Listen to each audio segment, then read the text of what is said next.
If you're British, this film is about you, every one of you. Something is happening in Britain which increasingly intrudes into the way you live. Traditional customs, familiar and trusted patterns of a liberal, compassionate society, the British way of doing things, all are disappearing and being replaced by a frustrating avalanche of alien regulation and bureaucracy. This is happening not as such a popular demand, but as a result of British membership of the European Union. The very character of our unique way of life is being destroyed, and there has been no public debate, consultation, or approval. The people appearing in this film are not politicians or civil servants. They don't seek your vote or your money. They only ask that for a few moments you watch and listen and then make up your own mind. Almost all you're about to hear has been hidden from you. Everything you're about to hear is the truth.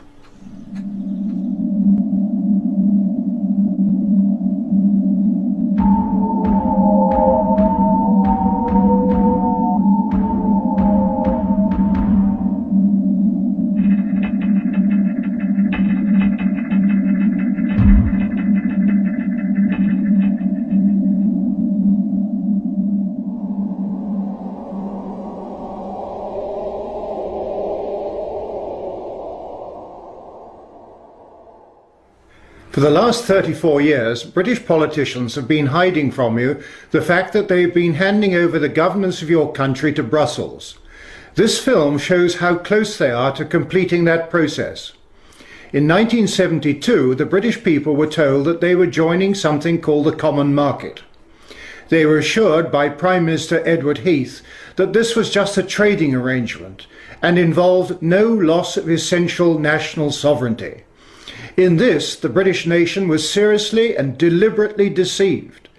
Today, as a result of that 1972 arrangement, British national identity, a British government, and British independence are about to be sacrificed.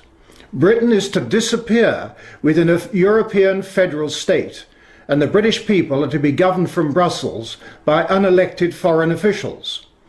A succession of British politicians have continued that 1972 deceit and secretly stripped Britain of self-government.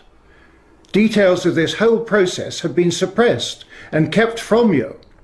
Most people in Britain haven't a clue as to what is happening. Christopher Booker explains why.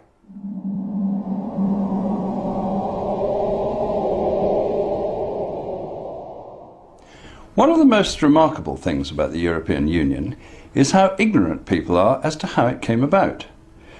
A few years ago, when my colleague Richard North and I began researching the history of what is called the European project, we were astonished to find just how distorted and inaccurate all previous accounts of this story had been. The core ideas which have inspired this project go back to the 1920s, and for the men behind it, notably the Frenchman Jean Monnet, their ultimate goal right from the start was to create a United States of Europe. Their aim was to place the peoples of Europe under a form of government like nothing the world had seen before, a government that was supranational. To achieve their goal, they came up with two brilliantly clever ideas. The first was that it could never be achieved overnight. It would have to be assembled piece by piece over many years without revealing its ultimate purpose.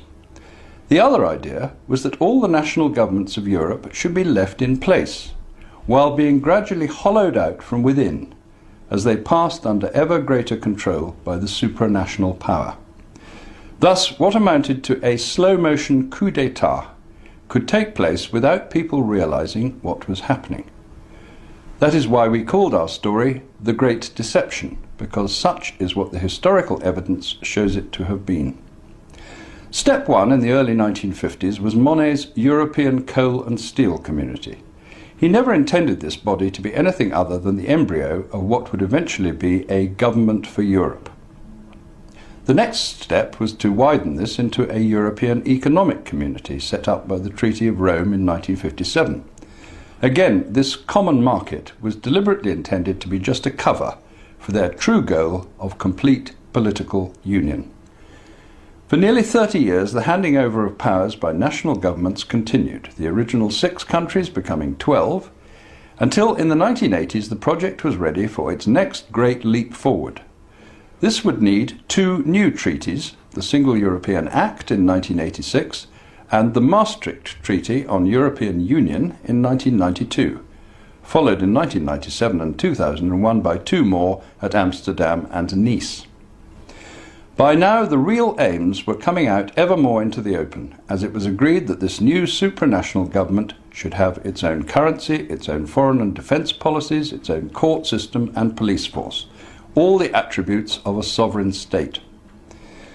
Finally, as the number of member countries rose to 25, it was agreed that as the next great symbolic act in the story, Europe must have its own constitution. In 2005, as we know, this was rejected by the voters of France and Holland. But by now, the project is so far advanced that those behind it believe it must roll on regardless. As we finally wake up to their real aim, how much longer can the wishes of the people of Europe be ignored? Such is the battle in which today, whether we like it or not, we are all involved. The EU constitution Christopher Booker referred to is a major step in the final transfer of power from Westminster to Brussels. But it's more than that. It will mean imposing on the British people a continental view of freedom where nothing is allowed unless the law says so. In Britain, we are free-born from the moment of our birth, able to do anything unless the law prohibits. In the European Union, we are about to lose that. Britain already has a constitution of its own, one that has stood the test of time and been admired and copied by other countries, in particular America, whose founding fathers used the British model when drafting their own constitution.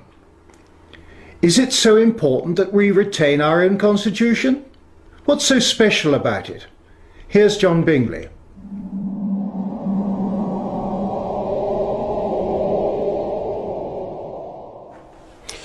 A constitution should define the relationship between the governance of a nation and its people, setting limitations on power and providing the people with safeguards that protect them by securing the means of redress and remedy.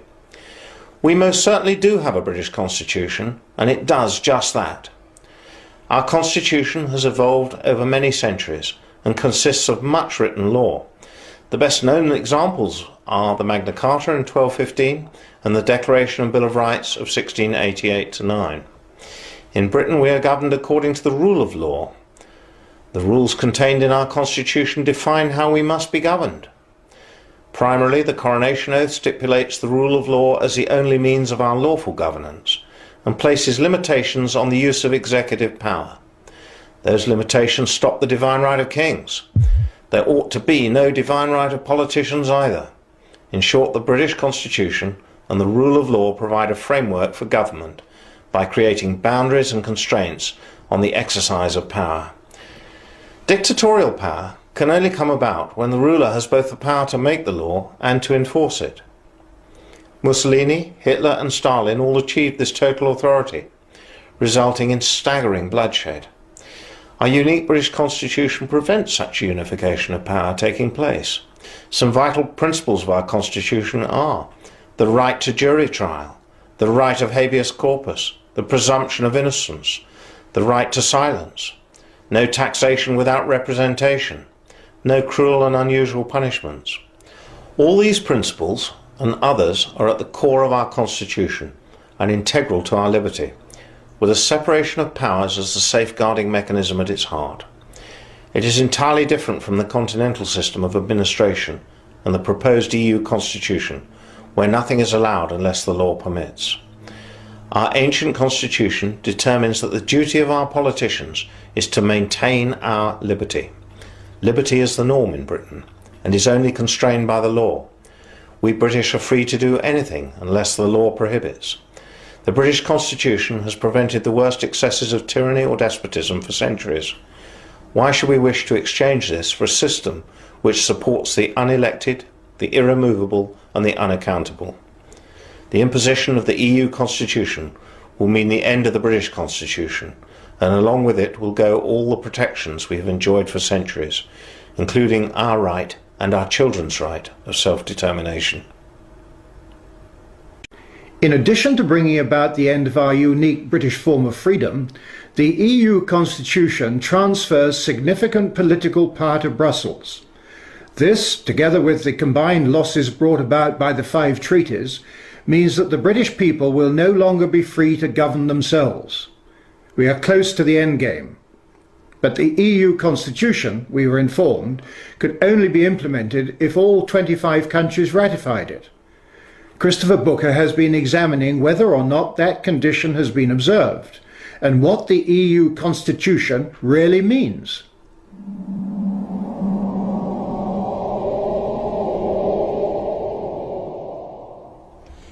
It was in the late 1990s that the political leaders of the European Union began to talk about the need to give Europe a constitution. For decades they had been proceeding with their plan to assemble a supranational government for Europe by stealth. But they had got so far, they now felt, that concealment was no longer necessary. If the United States had a constitution, so should the new United States of Europe. In 2002, delegates from 25 countries met for 15 months in Brussels to draft the new constitution, very much guided by their chairman, Giscard d'Estaing, the former President of France. It then took their governments another year to agree on the final text, this huge document here. The original American Constitution had just 7 articles. This Constitution for Europe contains 448, which originally covered 800 pages. In some ways, this constitution is just another treaty because it incorporates all the earlier treaties, but it makes the intention to set up a European government much more obvious than ever before.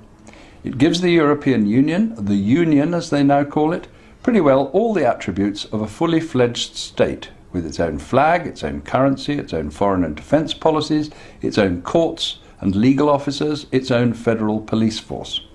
It gives the Union for the first time its own legal personality, with the right to behave on the international stage just like any sovereign government.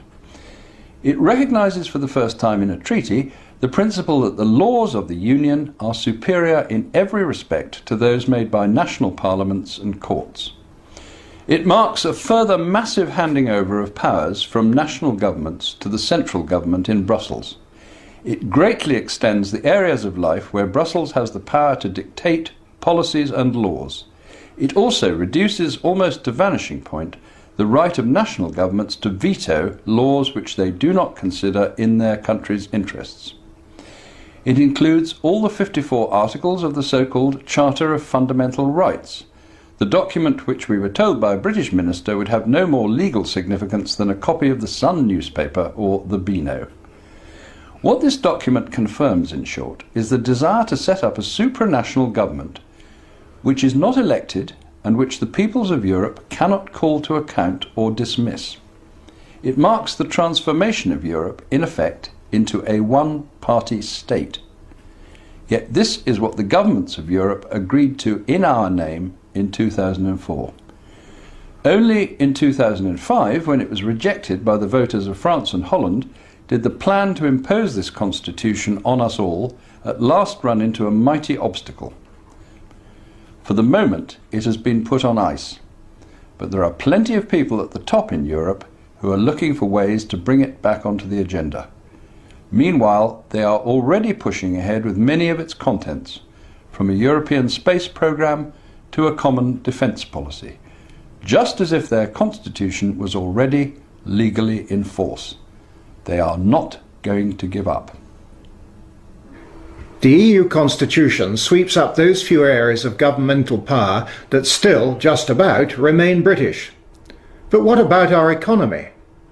Whoever controls the currency controls the country, and at the moment we still have our own currency, the pound sterling. Signing up to the EU Constitution would undoubtedly increase the pressure on Britain to enter the single currency. This would mean Britain's economy being controlled by the foreign bankers of the European Central Bank in Frankfurt. Ian Milne has been looking at EU economics.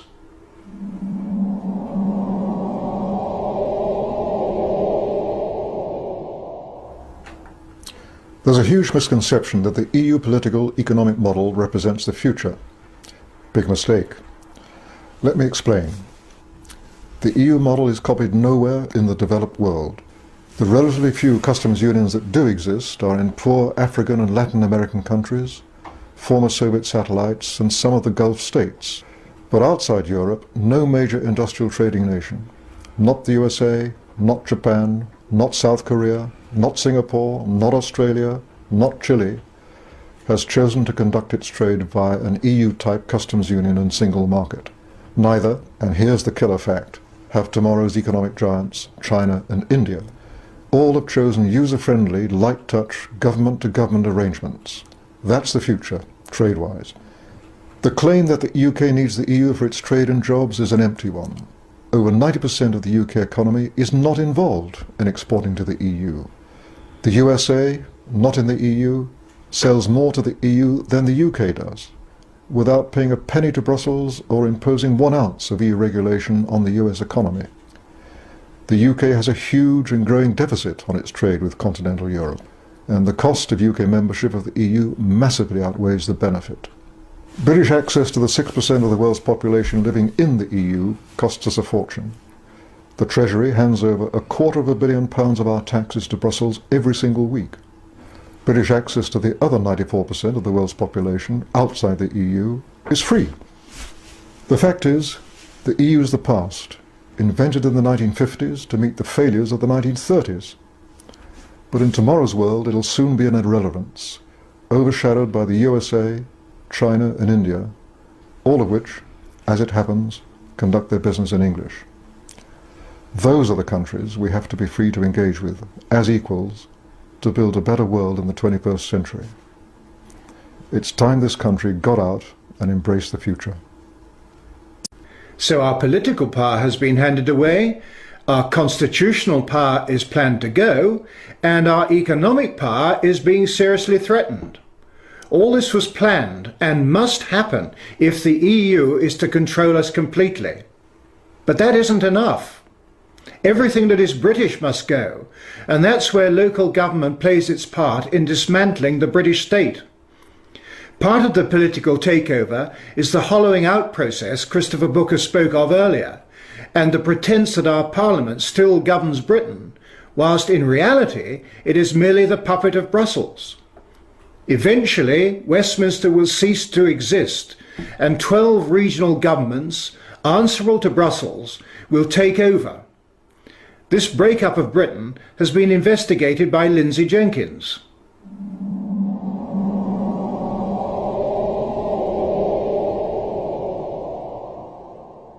For generations, we in the United Kingdom have enjoyed democratic local government. We've elected councillors for our town or county councils.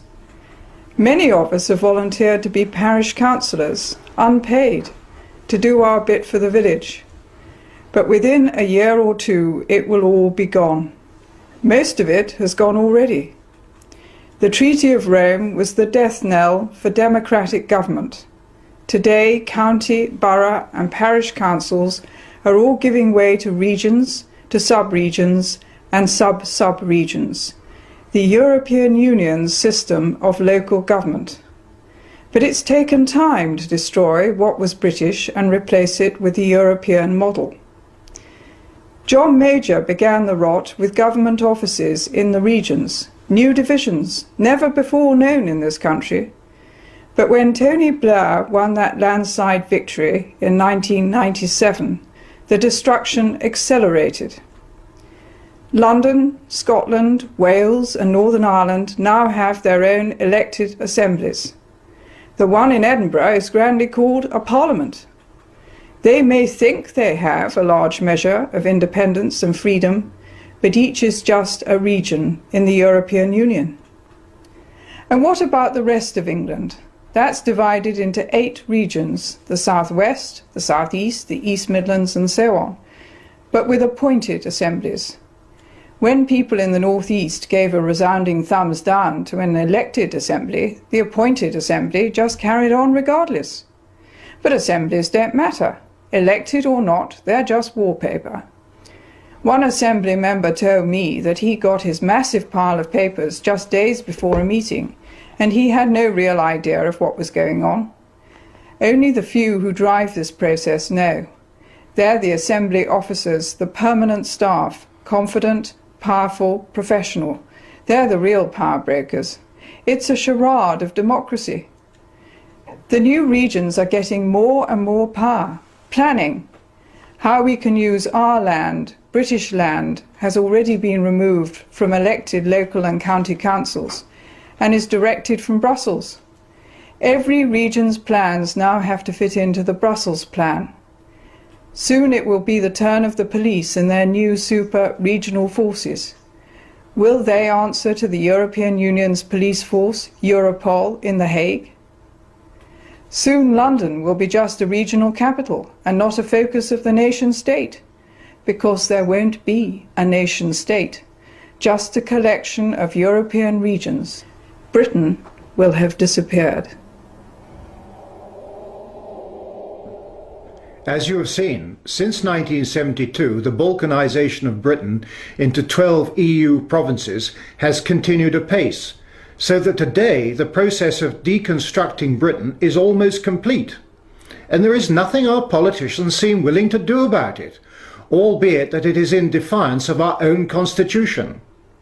So, is this the end of Britain and the right of the British to govern themselves? Is EU membership, as some would have you believe, inevitable? And is there an alternative to being part of a European federal state? Well, here are two views of the future from two very different standpoints. First, Ian Milne again.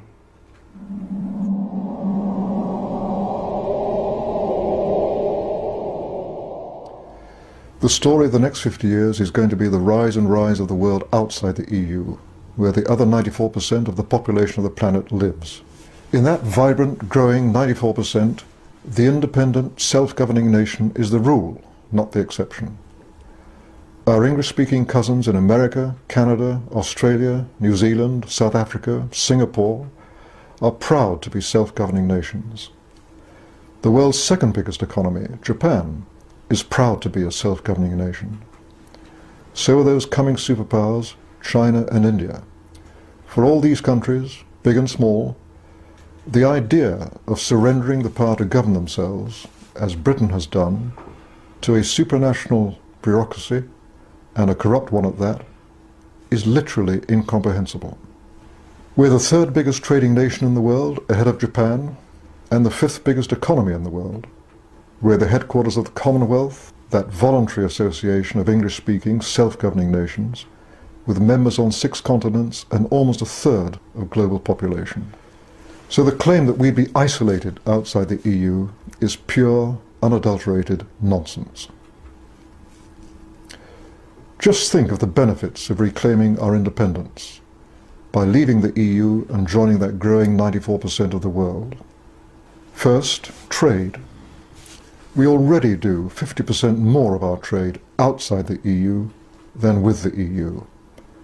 And our exports outside the EU are growing faster than our exports to the EU. We'd focus on the Asia-Pacific region, which is currently growing 5 times as fast as the EU. We'd resume our seat and vote at the World Trade Organization. We'd resume our trading alliances with our friends in the Commonwealth. And we'd strike up new ones with the Asian tigers. Not least, free of the immoral EU Common Agricultural Policy, we'd help the poorest nations in the world by offering them free access to our own markets. Second, defence. It's NATO that's kept the peace in Europe, not the EU. Free of the EU, we'd be able once again to refocus our efforts on NATO, not as at present on the European army that the French and Germans are determined to foist on us. Third, we save huge amounts of our own taxpayers' money. No longer will we hand over £13 billion a year to the EU, a sum that would buy us 12 new hospitals or 4 new aircraft carriers every year. And, as the Chancellor has admitted, we'd save an awful lot more by throwing off the burden of regulation we don't need and by being outside the ruinous common agricultural policy. But most important of all, we'd got our democracy back. That's what getting back sovereignty means. Our own Westminster MPs would once again have the sole power to run our government, a power they've now abandoned to the EU. And we, the citizens, through our right to hire and fire them, would get back control of our own government. After withdrawal, what happens? We continue as members of the United Nations, of NATO, of the Commonwealth, of the World Bank, and so on.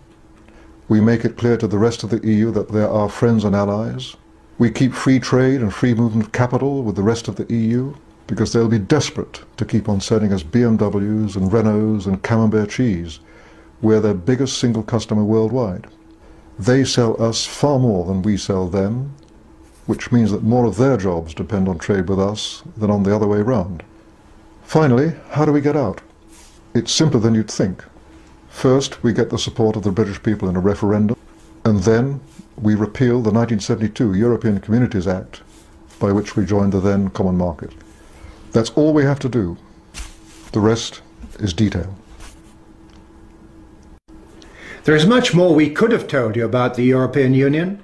The fact that it operates a system of bookkeeping enabling massive and continuing fraud, resulting in its own auditors failing to accept and sign off the books of account for any of the years since 1994.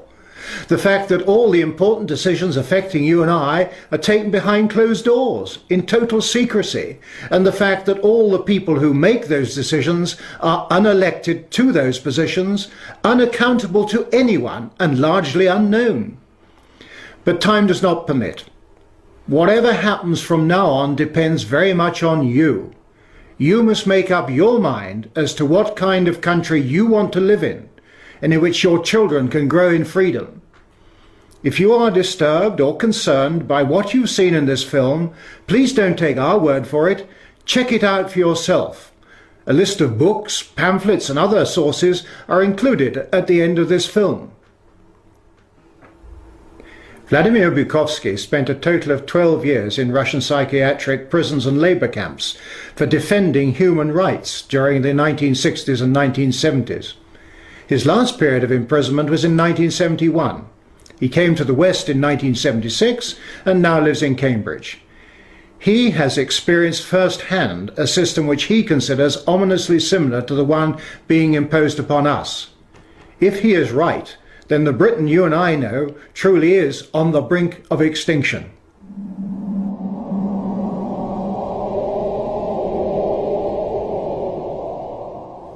It is really puzzling to me that having just buried one monster, the Soviet Union, another remarkably similar one, the European Union, is being built. Exactly what is the European Union? Perhaps by examining the Soviet version we can get the answer. The Soviet Union was governed by 15 unelected people who appointed each other and who were not accountable to anyone. The European Union is governed by 24 people who appoint each other, meet in secret, and are not accountable to anyone, and whom we cannot sack. One might say that the EU has an elected parliament. Well, the Soviet Union had a parliament of a sort too, the Supreme Soviet. We just rubber-stamped the Politburo decisions, pretty much like the European Parliament does, where speaking time in the chamber is limited within each group and often amounts to 1 minute per speaker. In the EU, there are hundreds of thousands of bureaucrats with their huge salaries, their staff, servants, bonuses and privileges, their lifelong immunity from prosecution, which is simply shuffled from one position to another, no matter what they do or fail to do. Is this not exactly like the Soviet regime? The Soviet Union was created by coercion and very often with a military occupation. The European Union is being created admittedly not by armed force, but by coercion and economic bullying. In order to continue to exist, the Soviet Union spread itself further and further. The moment it stopped spreading, it started collapsing. And I suspect the same is true of the European Union. We were told that the purpose of the Soviet Union was to create a new historic entity, the Soviet people, and that we must forget our nationalities, our ethnic traditions and customs. The same seems to be true of the European Union. They don't want you to be British or French, they want you all to be a new historic entity, European, to suppress all your national feelings and live as a multinational community. After 73 years, the same system in the Soviet Union resulted in more ethnic conflict than anywhere in the world. In the Soviet Union, one of the grand purposes was the destruction of the nation state. And that's exactly what we observe in Europe today. Brussels intends to absorb nation states so that they should cease to exist.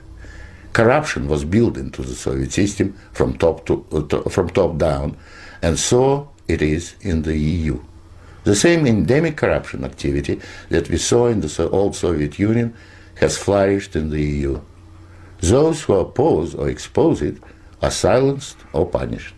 Nothing changes. In the Soviet Union, we had a gulag. I think we have a gulag in the European Union also, an intellectual gulag known as political correctness. When anyone tries to speak their mind on questions of race or gender, or if their views differ from those approved, they will be ostracized. This is the beginning of the gulag, the beginning of your loss of freedom. In the Soviet Union, they told us we needed a federal state to avoid war. In the European Union, they are telling you exactly the same thing. In short, the same ideology underpins both systems. The EU is an old Soviet model presented in Western guise. But again, like the Soviet Union, the European Union has within itself the seeds of its own demise. Unfortunately, when it collapses, and it will leave immense destruction behind, and we will be left with huge economic and ethnic problems. The old Soviet system was incapable of reform, so is the European Union. But there is an alternative to being ruled by those 24 self-appointed officials in Brussels. It is called independence. You don't have to accept what they have planned for you. After all, you have never been asked if you wanted to join. I have lived in your future, and it didn't work.